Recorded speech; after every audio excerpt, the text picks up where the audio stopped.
Okay. Let's give him a call, boys. That's right. I do like that speaker, though. I do too. Mr. Bart Wood. Hey, afternoon, gentlemen. How's it going, sir? Good. Good. So, Bart, first of all, thanks for joining us. We got, and everyone who's going to join us live, you can also catch this. We're going to upload this video to YouTube the day after. We don't know how long it's going to be, but we're excited to chat with Bart Wood. Speaking with Sean, you want to tell everybody who we're talking to today? Well, I think you don't need no short-term introduction. We know the man. The real question is, can we hear it from you? Who is Bart Wood? What is arm wrestling? And talk to us, please. Well, I'm Bart Wood. I am from Erie, Pennsylvania, born 1975. I love the sport of arm wrestling. Currently lucky enough to be the head referee for the WAL. And I've been introduced to the sport when I was a senior in high school, and I fell in love with it. I've been a part of it ever since. So, Bart, when we first started these videos, we always have a list of people we want to talk to. And every time we're thinking about who we want to chat with next, you're always at the forefront of that conversation. So the fact that we're here right now chatting with you, going to pick your brain and ask you questions and really just hear your insight about everything is absolutely, it's an honor. So we appreciate the time. I am flattered, and I'm glad to be here. I love talking to people that are passionate about the sport, fresh in the sport, and that's just, I think it's so cool because it's just growing so much, and it's great because we have so much in common in our sport. It takes a special person to really fall in love with this sport. We have a lot of commons, a lot of camaraderie. You're never gonna have another sport in the world where a gentleman will beat you and then come up afterwards and show you how you could beat them in the future. Mm-hmm. That's pretty cool. That is the coolest. It's a gentleman's game of muscular chess, you know? Oh, that's complex. I like that. Yeah. Yeah. Right off the bat, I got to ask you this question, and it's been on my mind for quite some time, and I have to ask you because I think this question is most valuable to you. I think you've done it. But of all the places besides the rest of the world, Europe, Russia, anywhere else, a place that you could see an arm wrestling training facility center getting together with enough people that are serious that would be like on the world stage somewhere else, where would you see that popping up somewhere in the States? And do you see that popping up somewhere in the States sooner with the progressive lift that it's taking? That's always been my dream. My dream has always been able to have a place like that. I would call it like if you see behind me, I see if I could get it the right angle to show you. Probably, it's mostly covered. You just see the tail end where it says it's our Relentless banner. Mm-hmm. Yeah. From our Team Relentless. Like, I'd love to have the Relentless Arm Wrestling Academy, to where you could train people for all sports, but then if they want to focus in arm wrestling, you would join that part of the academy. I think it'd be awesome. Just like you have Taekwondo and MMA, stuff like that all over the place. I think we are going to see that someday with our sport because it's just starting to grow so much. And the best thing for our sport is it being on TV and live streamed and stuff like that. That way, it reaches people. A lot of people didn't even realize that arm wrestling is a sport. They're like, oh, I thought that's something people did in lunchrooms and bars. Right, I know. They didn't know. But now it's starting to get mainstream. I mean, we're light years behind Europe. They've had it like that forever. So I would think the first places I think you would see it would be the places where you have high population of arm wrestlers in small areas. You know, like, I mean, for sure, like, look at the arm benders. So that club's been together forever, man. They're great dudes over there. The West Coast have some really great people, you know, and guys that are just been doing it for so long. And then you have like Badger Drews up there, their team. I think that's Granite Arms. They've been together for like 39 years. Right. And then you got the Louisiana boys, all the guys down south. You got the Silverbacks down in Florida. You know, I think that's where you're going to see it first, where you have these clubs that have been around for a long time. So maybe 4, 5 to 6 technical, athletic, you know, but like you said at the very beginning, overall athletics geared towards arm wrestling, but there's the athlete training facility. You could go and do MMA. You could really, I mean, the arm wrestlers could just about do any sport, you know, rock climbing. There's a lot of different things that could encompass to bring it in, you know? But right, like I have a background in personal training and a background in powerlifting from when I was younger and competed through college and stuff like that at the national world level. And I've always been into training people and coaching and stuff. So it's funny that learning the arm wrestling like was so cool, helping like some of my kids' friends training. You know, like one kid I was helping out for collegiate wrestling, and I was showing him like, come on, you got to get over here on my Terminator handle, and, you know, and showing him how to cup in and stuff. So when he would tie up in wrestling, he had that clamp on the back of the neck, and he was ready to go, just, you know, hooked in. And just all, you know, like the Swedes. The Swedes are so good at their training, and a lot, I mean, in Turkey and stuff. And like, I mean, Injin Terezi he's a guru in it. But I mean, we notice over there the training that they do is like they're training for any other sport. You see their core strength, their all around strength. Because when you are at the table, I mean, how many of us have been locked into matches where they're like, oh my God, my hamstring was almost ready to cramp up because you're squeezing so hard. You're squeezing your whole entire body. Obliques to your nipples hurt. Right. Why not be strong everywhere? That exactly. Principle first. And I don't think, you know, I think that's where a lot of guys are making a mistake. You know, you can only be so strong at the table for so long until you meet somebody who's got what you call explosive strength, but it really is just working out, conditioning, athleticism, and then having a program. It's all around treating the sport like you are already an athlete. You're strengthening every part. And that's each person, like how far do you want to go with it? It's what your inner desire is, how competitive you are. Right. Like I hate to lose at Uno playing with kids. Takes no prisoners in board games. It's true.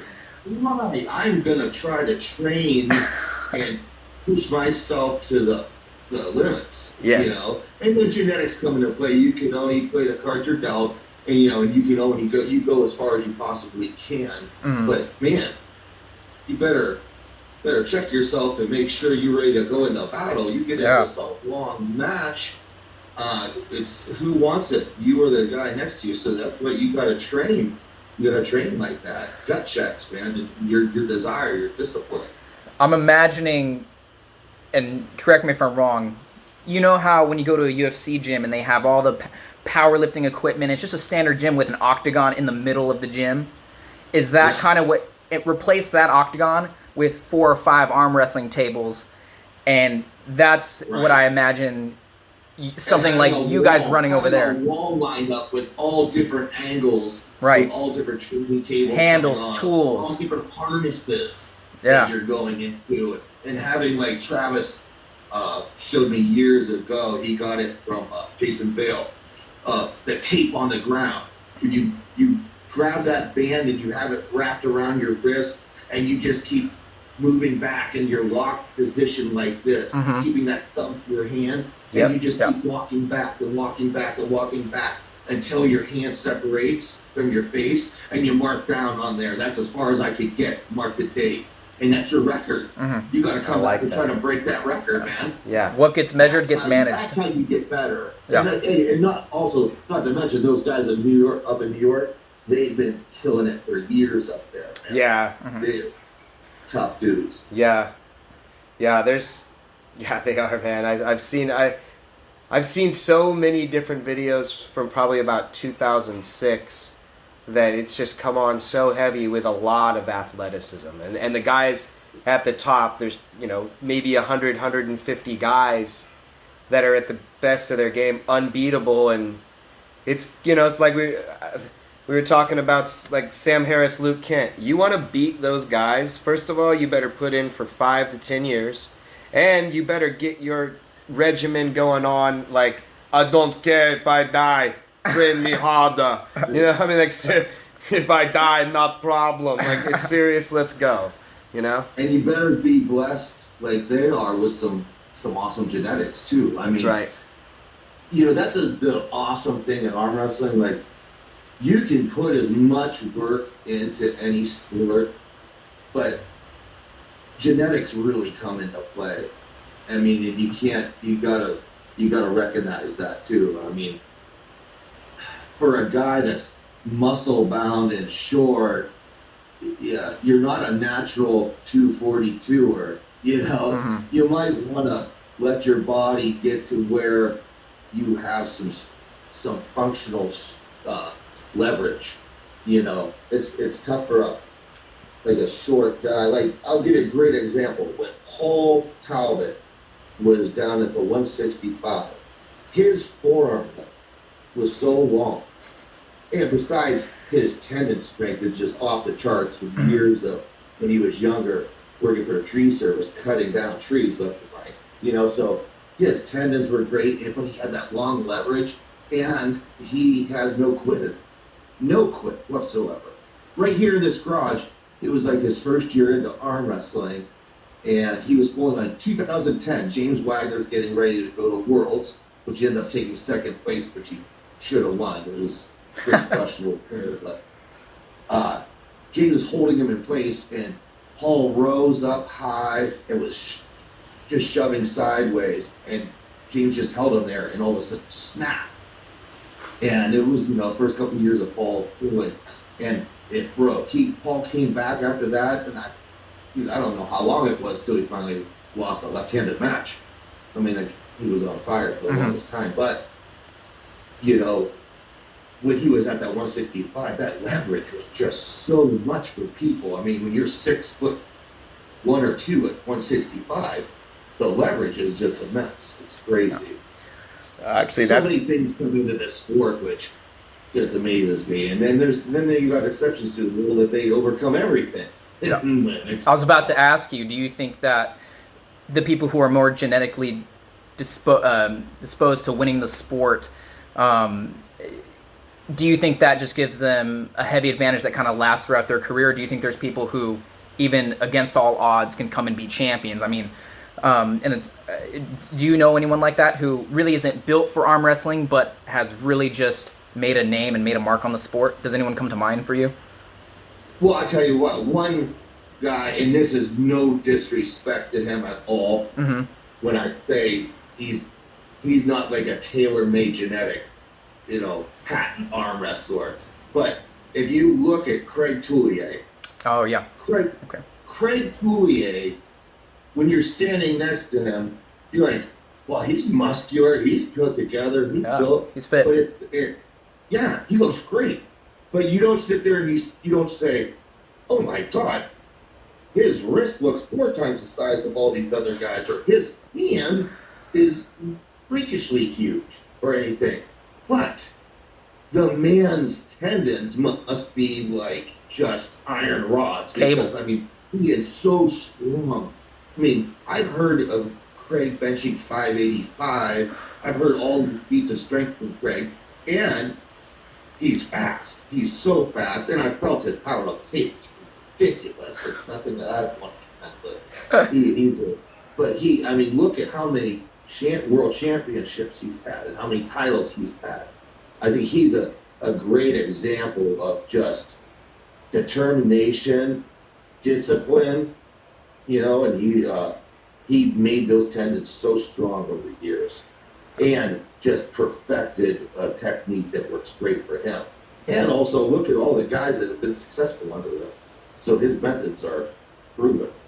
So one of the things that we really want to get your insight on too, because we're talking about training and things like that, and because we're still really new to the sport, one of the things that we're concerned with is staying in it and being safe and not hurting ourselves. And we know that you, coming from a training background, you love training people, and we love to hear you talk about why that's a passion for you. But you've also hurt yourself, right? I think you've torn your left pec, right? Yeah, left pec. And then almost your right. Yeah. And and that's this. I think that both of mine were just from overuse over years. Mm-hmm. Like both of them, I had chronic pain in both of them till they finally went. I never had the MRI on the pec. I just thought I had tendonitis in there because I also am a union cement fisher, so I'm fanning out with trialing and stuff like that. And I'm also always in a one-handed push-up position all the time. So I just figured, I have some tendonitis in there. And then I was doing close grips. I used to really like doing close grips when I'm in tight in a setup and in a pressing position, stuff like that. Yeah. And I ended up coming down doing a 295 for reps. I was on my 8th rep, and my left elbow came out a little bit, and it snapped. And, oh my goodness, the pain was terrible. And then the other time, had an MRI on my bicep, but they couldn't find a tear, so I just thought it was just bad tendonitis. Always in chronic pain. I had injections of cortisone, and it didn't even help anymore. So I had a super match with Otis Tucinovic, he was a 220-pound. He represented the United States at Worlds a couple times. Great dude, great friend, and a beast. And I was in the second round of our super match, and he had me pretty close down, and I started to try to come back up and rotate, and all of a sudden, you just saw my bicep ripple. You heard the snap. Just shortened. Yeah, it was just the distal, just the inner. Oh, okay. So good to go now, years later, but it was painful. So you will, over time, you are going to get nicked up in this sport. It just is part of it. Plus my powerlifting background from before, I put my body through the ringer. Mm-hmm. So what is it about, we watched your talk. Was that the talk you did a few years ago, was that at your high school? No, that was at the Edinburgh University. Edinburgh University, yeah. Yeah, right. One thing we learned about you is that you love to teach people, and you love everything about strength. And where does that passion for helping people become strong and coaching people, where does that come from? Has that always been something for you, or is it just kind of as a professional? I've always enjoyed working with people in that capacity, and I've always got a kick out of seeing people reach goals that they never thought they could attain. That just is very, it makes me feel good. I love seeing them do it. I love living vicariously through my friends and seeing their success. Sure, that's killer. I've tried hard to be really great at arm wrestling. I was consistent, like the top 4 at nationals for a long time. Highest, always second. Never got that first place at nationals. And but you know what? I was lucky enough to have my training partners and all the guys, my best friends, watch them be number 1 on the podium so many times. It was so awesome. I was so lucky. So my happidness for them was as good as me winning, myself, seeing like all the times of, a lot of times it was just Paul Talbot, Dave Chafee, and James Wagner. Mm-hmm. That's 4. That team, yeah. All over the place. That usually it's like first, And I was like, oh, sorry, guys. You know, it was awesome seeing these guys. That's always great. Kick ass. Yeah. So, and they're all such humble dudes too, you know. And it's also fun seeing some of my other friends that aren't so humble, like Travis, you know, having success. It was just, you know, I've been blessed to have a lot of great friends in the sport that were very successful. Fantastic. Another one for new people like us and anyone who's going to be watching this. What we've learned within the last probably couple months is that when it comes to arm wrestling training and being healthy and feeling good so that you can continue to push yourself, push your limits, and get stronger, we've kind of learned that less is more. When we first started, we were trying to pull every week, and you couldn't get us off a table. I mean, we go to a table. For years, our club never did that. For years, our club just went every other week. Yeah. Because we couldn't, just like you guys, we're too damn beat up. Then you want to go train to get stronger and better, right? Yeah. But how do you train when you're hurting so bad? You got to find a happy medium. Yeah. So what is your advice for people who are just super hungry to get stronger and train, but want to remain safe? Do you have a certain training philosophy or regimen? Let us know. You got to get. There's an old saying I learned from a great football coach.